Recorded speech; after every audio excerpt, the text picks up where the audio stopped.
Hi, my name's Peter and I like motorcycles and motorcycle camping. I just bought this Royal Enfield Himalayan 450 about 10 days ago, and it's a great bike. I love it and I have no regrets about buying it. But there are 7 things that every buyer should know before they buy a Royal Enfield Himalayan 450. Not all of them are bad. Well, 6 of them are bad, and one of them's really serious, but it still wouldn't dissuade me from buying this bike. You should stick around and hear about all these things. If you're one of the people who responded to my Goldilocks motorcycle video suggesting that I get the Suzuki DR650, then please take a moment of smug pride. Know that almost all these issues that I'm going to mention have to do with the high tech. I'll start with the least bad and work my way up. Okay, so the first thing that bothers me that I didn't know is that I knew that it came with a power port. And maybe I assumed that it was a USB-A, which is the old-fashioned kind. In fact, it's a USB-C. It's the new one. And that's fine, except most of my devices have a plug for a USB-A. For my quad lock mount, which also has a USB-C input, I had to buy a double USB cable. It's a little bit fussy to get plugged in. It's really hard to do with one hand. It's got this great little cover that keeps it waterproof, but you can't see what you're doing when you're plugging it in. Okay, so that's not really the nit that I want to pick on this, right? On this particular thing, this power port is limited to 2.5 amps. That means you can charge a phone. Nothing more powerful. And for me, because I am doing vlogging and I'm doing a lot of stuff when I'm camping that I need to use a lot of charging for, I'm always charging batteries in my tank bag. I always have at least 2 batteries charging at any time. I have one for my big camera. I have one for, it's just a power pack that I use at night to charge things. So I need a lot of charging. And this is not going to charge anything other than my phone. That was a bit disappointing to me. Again, minor thing. I knew I would already be mounting another charging point that's going to go directly to the battery. Fair enough. So that's just one tiny little thing. I said I'm going from the least important to the most important. The next item really has to do with compatibility. I'm using an iPhone. I've been an iPhone user for many years. I love using my iPhone. But I have an older iPhone that I use for my roadbook rally riding and that I would prefer to mount up there because I don't want to have that camera problem from vibrations, okay? This Tripper Dash is not compatible with iPhone on older models. The thing is that it's only compatible with the most recent version of iOS and the one previous. So my older phone, which is running 2 generations old, will not sync with this. I have an even older Android phone which will not sync with this. So only if you're using a fairly up-to-date phone can you use the Tripper Dash. For lots of people, that's a given, right? I mean, all the kids that I worked with at school always had the newest phones, but I don't really want to buy a new phone all the time. And my phone's already 3 years old. My wife's is 4 years old.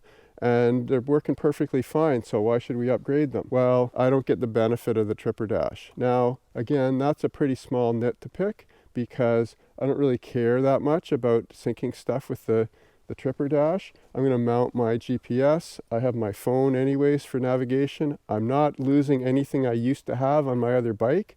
Rather, I'm not gaining things that were promised to me. Pretty small nit to pick. And another thing that has to do with this is a whole new item, so this is number 3, is that you can only use Apple Music. You cannot use any other sound app. So if you like to use Spotify, which I don't, then it's not going to work. But I like to listen to podcasts, and so I can't do that. That means I'm still doing it the way I used to do it. Again, minor nit, can't do that. I do like using the Joystick to put the volume up and down and to stop the music. So if I'm listening to music on Apple Music, the joystick is handy. But it's kind of a thing that is superfluous to my needs and not a big disappointment. Would definitely not stop me from buying this bike. Okay, so my fourth item that I'm not too happy with is the display, which has the light and dark modes. And I guess this is kind of understandable, but the dark mode will run all the time if you like it on dark mode.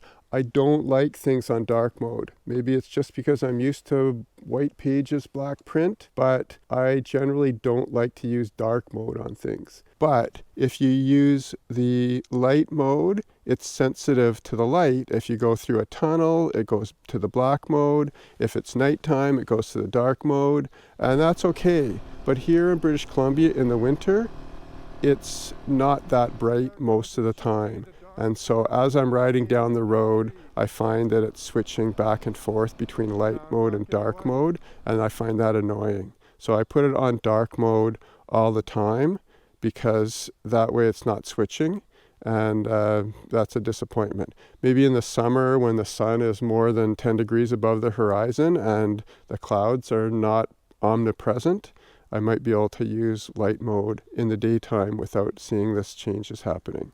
So I'll have to see. Anyways, again, minor thing, wouldn't dissuade me from buying this bike, and something that I hadn't seen before. Okay, now things are getting a little more serious because I find this joystick to be somewhat fussy, and it's a bit hard to get it to choose the right thing sometimes.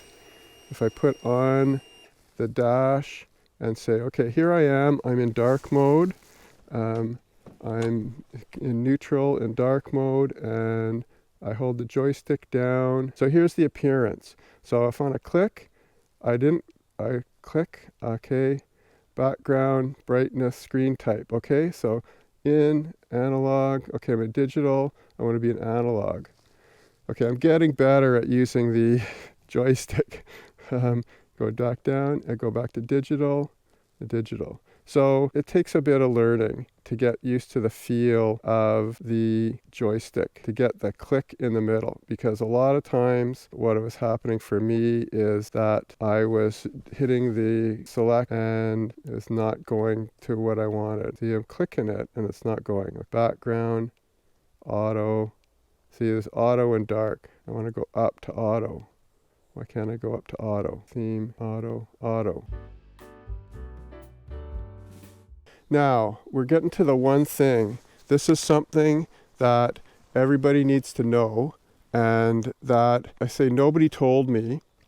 The sales rep, when I bought the bike, said something about this, but I didn't twig to its importance. The service interval on this bike is 5,000 kilometers. I say that again. The service interval on this bike is 5,000 kilometers. Now, that's not an oil change. So when he told me that, I was thinking, no, it's not, because I've looked it up. I knew it's a 10,000 kilometer oil change. And then, yes, there's valve checks that have to come, and there's reasons to have a valve check early on the bike. Okay, so that I already knew. But the 5,000 kilometer service is hardly anything. The 5,000 kilometer service, they lubricate some pivot points, and they check some fluids.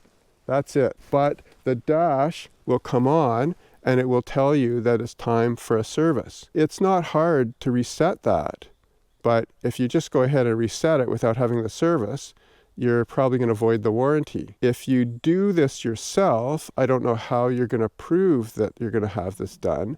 And if you look carefully in the owner's manual, it says the services need to be performed by a Royal Enfield authorized service center. Now, I don't even know if that includes licensed mechanics. Now, I would think that they would include licensed mechanics, but I'm a far thing from a licensed mechanic. And my plan is that I'm going to do a lot of the service for this myself. I changed the oil on my bikes before, and I've changed tires, I've changed the chain, I've done quite a bit of stuff. I'm not a super competent mechanic, but I can adequately do work on my own bike. The Royal Enfield comes with a 30,000 kilometer 3-year warranty. And that's a big selling point for a bike that's made in India. And in North America, there's some suspicion about whether or not we're going to trust a product from India. So you want that warranty. But if you do the work yourself, do you have the warranty? So that remains to be seen, how Royal Enfield is going to honor its warranty when you have 20,000 kilometers on the bike and you've done these services yourself and something goes wrong. How's Royal Enfield going to feel about it? Seems to me that putting that extra service in that doesn't do much is kind of inviting people to void their warranty. If you're going to go into the dealer and have that done, what's that going to cost? So I've heard of dealers quoting several $100s for the first service. They're going to be charging at least a half an hour rate for the in-between service. So what you're looking at, close to $1,000 a year on just maintaining the warranty. So in 3 years, what's a $8,000 bike going to be worth? It's going to be worth maybe $4,000, and you've invested $3,000 in maintaining the warranty. I don't feel like that's an adequate return on my investment. If you're the kind of person who's really, really wants their warranty and intends to have the dealer service it, then you should cost that in to the cost of ownership. That seems to add quite a bit. I mean, I'm going to ride this bike at least 10,000 kilometers a year. Every single bike I've owned over the last 5 years, I've put between 10 and 20,000 kilometers on. So I have no doubt that I'll go through 30,000 before the 3 years are up, and I'll have to do at least the 10,000 kilometer service in 2024. Yeah, that's a big concern.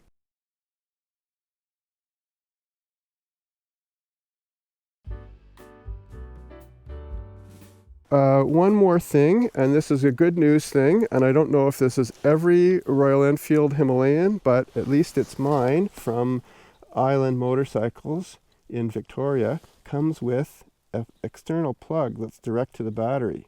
And that's really handy because, one, I can charge things from it, so I can run a plug there up to a tail bag, and that will help me to solve some of my charging problems. Two, you can put a trickle charger on that. If you don't ride your bike all the time in the winter, you can easily hook up a trickle charger. The battery's right under the seat, and it's super easy to get at the battery.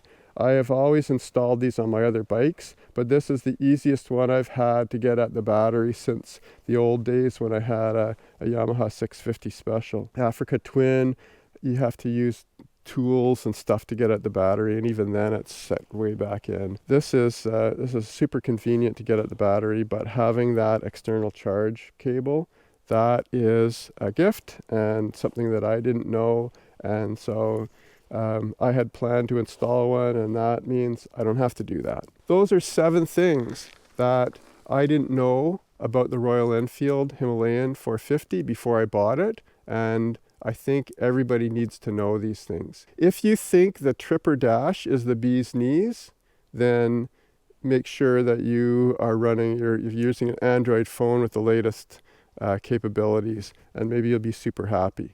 The Tripper Dash was not the selling point for me. The Tripper Dash was really a minor point.